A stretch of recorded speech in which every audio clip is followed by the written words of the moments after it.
Sinulog sa Sugbo 2025, one beat, one dance, one vision.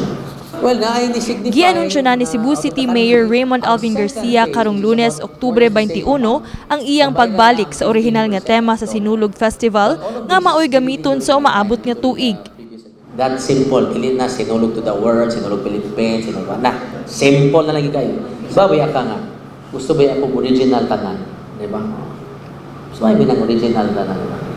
Original pagkaon, original asawa. Subay sa preparasyon karon sa Cebu City Government ang pipila ka mga kabag-uhan nga ilang ipatuman.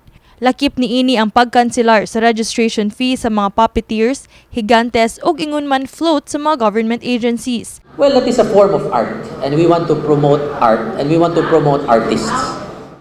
Gipatas-an na sab ang budget alang sa subsidy sa mga dancing contingents. Ang kaniadto 700,000 pesos subsidy alang sa mga provincial o Cebu City contingents karon 1 million pesos na. 1.5 million pesos na sab ang gigahin nga subsidy alang sa mga out-of-town contingents nga kaniadto 800,000 pesos.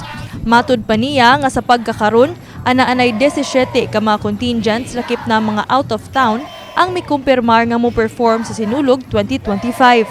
Gipahimugatan sab ni Garcia nga dakong epekto ang iyang pagbalik sa venue sa Sinulog sa Cebu City Sports Center nga maoy nakaingon sa pagpakita og interes sa mas daghan nga contingent sa pag-appeal sa Grand Parade.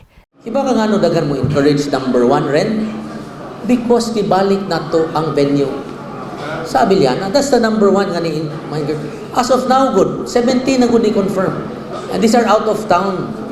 17, 1-7. Nga akong target is mga 30. Para dili sa gigaayo taas, 30 to 35. Kini si Queenie Holigon alang sa MyTV, Cebu.